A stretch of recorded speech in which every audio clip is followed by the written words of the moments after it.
Many things are completely broken within the legal system in our country, particularly when an illegal alien is given more power than the president of the United States. And today I'm talking about, good old Maryland father. The Maryland father, if you're listening to the mainstream media, to the CNNs and the MSNBCs of the world, they will be telling you about this poor Maryland father, Kilmar Abrego Garcia. Now, they'll put up this picture of him and they'll talk about how he's a Maryland father, and they'll leave out the fact that he is, of course, an alleged MS-13 gang member and human trafficker. He's just a Maryland father. I mean, it's just, there's like minor details of gang-related activity and minor details of human trafficking. But look, he's just, you just look at him and you're like, he's definitely is from Maryland. That's where he was born and raised, Maryland. Remember him? It's been such a journey with Kilmar Abrego Garcia. Of course, when we attempted to send him back to El Salvador, they said, no. The Democrats were very mad. No, you can't be sending people back from where they came. We must keep the gang members here. And then when we sent him there, you had Democrats going and like sipping margaritas with him.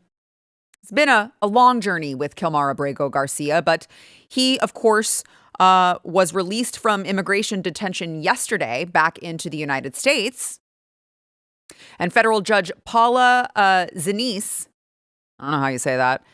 What you need to know is an Obama-appointed judge said federal authorities had detained him again after his return to the United States without any legal basis. You mean to tell me, Mrs. Obama-appointed judge, that there is not a legal basis to detain an illegal immigrant? That's the legal basis. He's here illegally, and we need to detain him so we can remove him. Otherwise, why have any laws at all? But that's not even the craziest part. She has also granted him, this Obama-appointed judge, has also granted this man more power than the president, that he can't be locked up again. We are not allowed to lock him up. We are not allowed to keep Americans safe from this criminal. Here's the headline. Federal judge issues order to prohibit immigration officials from detaining Kilmar Abrego Garcia until the court conducts a hearing on the motion for the temporary restraining order, which his lawyers filed to stop him from being arrested again. What is this country, you guys? What is this country if we can't arrest and detain criminals? Like, have you ever heard of an American citizen getting this treatment? Oh, you committed a crime? Oh, we're going to arrest you and we're going to what? Detain you. That's how it works for every American who commits crimes in this country. And now all of a sudden, we are rolling out the red carpet for this illegal who is like, he's like herpes. You can't ever get rid of him. Like you try and he just keeps coming back. And on top of that, people are treating him as a hero. They are literally, this is so crazy. There were people chanting, "We are Kilmar." Like, okay, you guys are all illegals. ICE, where are you at? They're making it very easy. It's like shooting fish in a barrel. They're saying they're all illegal, I guess. And he was there to address he's a rock star. He's there to address his adoring fans. Estoy aquí como un hombre libre. Y siempre recuérdenme así, con la cabeza en alto. I stand before you as a free man, and I want you to remember me this way, with my head held up high. Ella yo la llevo en mi corazón y en mi alma.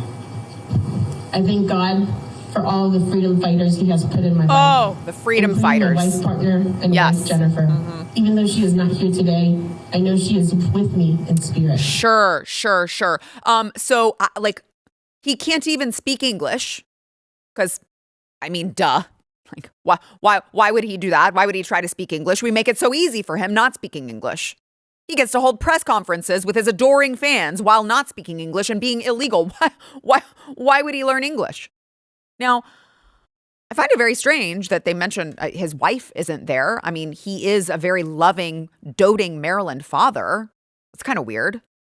Anywho, I'm sure it's nothing. I just wanted also to point out, he seems to be rubbing it in that he continues to wear his gang paraphernalia. We've gone over his tattoos and how they are all connected to the MS-13 gang, but so is the Chicago Bulls logo that was on his hat. That right there is it's like a little wink, wink, nudge, nudge symbol that MS-13 gang members use to identify themselves. And that combined with the tattoos, I'm just saying, it's kind of strange. Like this guy that's just a Maryland father, he's from Maryland, would be a big Chicago Bulls fan. Isn't that interesting? Now, during his little speech there to all of his fans, he, of course, decided to take some shots at President Trump. Sobre todas las injusticias que ha hecho este gobierno. I stand here today with my head held up high, and I will continue to fight and stand firm against all of the injustices this government has done upon me. Justicia que se ha hecho, vamos a llegar a su fin. Regardless of this administration, I believe this is a country of laws, and I believe that this injustice will come to its end. Isn't it so crazy? Like they all of a sudden, when it benefits them, believe that this is a country of laws. Like, yes, this is that's the whole point, Kilmar. This is supposed to be a country of laws. Laws which you repeatedly broke. Laws that you didn't care about when you were coming here illegally. So strike one, you came here illegally. That is, of course, against the law. That is an injustice. You want to talk about injustice? That is an injustice to American citizens. And strike two, by the way, you are accused of human smuggling. Anything good? You got a bunch of people in here, don't you? It's one for shit. Yes. Go back to work. Gotcha. He's hauling these people for money, is what he's doing. But sometimes they commingle dope. No. What? He, Squatter back in there. there's 8 people in there. Yeah, I know. I didn't know that. They put an extra row of seats in there. Yeah. So he's getting paid to haul these people, probably to Maryland, I would say. Strike three, you are, as I mentioned, a validated gang member. And by the way, according to court documents, you also solicited nude photos of a minor. He's just a Maryland father. By the way, you apparently beat your wife. I guess that explains why she wasn't there at your big release party. Okay, that was strike one, strike two, strike three. You're out. You're out. Okay? So with the totality of everything that this man has done, how is it that we live in a country in which a judge thinks that this particular judge's mind, feelings, matter more than American law? How is it possible that we can't just lock him up and then deport him? That makes absolutely no sense. It makes no sense. The government was already getting their ducks in a row. Then they said, well, you can't send him back to El Salvador where he's from because it's too scary there. It was too scary. And here's what he said. I kid you not. The reason why they had previously said years ago that he couldn't go back to El Salvador was because, well, there were a lot of gangs there. There were a lot of gangs. There was a lot of crime. And in fact, that gang crime had infiltrated into his mother's pupusa stand. Yeah.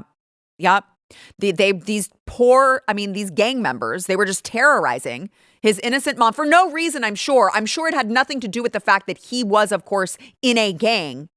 And there are gang rivalries all the time wherever there are gangs. I'm sure it had nothing to do with that. These gang members just decided, we hate the pupusas. We're just going to terrorize this poor woman and her pupusa stand. And that was why we were told he couldn't go back to El Salvador. Well, I've got news for all of these judges. El Salvador is safe now. It turns out you can just lock up criminals and you can just get the illegals out of your country. You can just have law and order on the streets. You can just have that. That is exactly what El Salvador has turned itself into. Okay? So This little, oh no, I can't go back. I'm scared for my life if I go back to El Salvador, which is where I'm from, really doesn't apply anymore, does it? We could just ship him back again, and it's okay. You don't have to give us a thank you. I understand. Like you're not gonna give us a thank you. That's fine. That's fine. It's a thankless job sending criminals back to where they came from. But we're not allowed to send him back now. So they were working on a final deportation order to send him somewhere else because they were told, the federal government was told, they were not allowed to send him back from where he came, which is already crazy. I don't actually care where you come from. If you come here and commit crimes, like that's kind of a, sorry, it sucks that you escaped all this gang violence to come here and then be a stain on our society. But like, that's kind of not my problem. You're going home. But they were told they couldn't. So they were looking Uganda, Eswatini, Ghana, Liberia. There were a bunch of places on the table. But who wants to take in someone else's trash? Who wants to take in someone else's criminal? You have to have the country's agreement. We can't just ship a bunch of like illegals over there. So it becomes a very seedy situation when you have these rogue activist judges that think that they can supersede the president and supersede law and order. And his lawyer, Kilmar Abrego Garcia's lawyer, seems to think that they're going to finally be able to get him refugee status, actually. This case is about two things, really. It's about a man, a father, there's sheet a father. metal worker, his wife, Jennifer, U.S. citizen, who's been fighting for him tooth and nail. Oh, yeah. His Is that before or after he beat the shit out of autistic child. Oh. They're an hour away from seeing each other again for the second time all year, right? But he's now got new legal options as well. Right? He now has an open runway to apply for asylum in the United States. Guys, if this man gets asylum, we are just like, we're not a serious country and we're never going to be. We're never going to be a serious country if a man like that can get asylum. And it's so cute that his lawyer wants to go on CNN and talk about he's a father. He's a father of an autistic child. He has a wife that's an American citizen. None of that is my problem. It's not my problem that he has an autistic child. That's sad. So, I mean, I would welcome the autistic child to go with him. As Tom Homan said, families can be deported together. His wife, Jennifer, welcome to go with him as well. That is a whole lot of not my problem. It really doesn't matter. In fact, again, if anyone wants to say that that is sad or that is unfortunate or anything like that, I mean, like, that's totally understandable. But you have to place the blame directly at the feet of the man who came here illegally and knew that he was doing it. He broke our laws coming into this country. He broke our laws when he committed crimes on U.S. soil. And the idea that he could get away with it scot-free, the idea that we cannot eliminate illegal criminals from our country is laughable and embarrassing. If we cannot deport illegal criminals from our country, we are not a serious country. Now is the time. Now is the time. I don't know any other time in which the president has been given such runway by the American people. Go do all of the things you said you were going to do, the biggest of which is deport all of the criminals. I have to believe that we do not live in a system in which these rogue judges can supersede the will of the American people. If that's the country that we live in, we have way more serious problems. If you like this clip and you want to see the full episode, click here. And if you want to subscribe to the channel, come on, you know you do. Click here.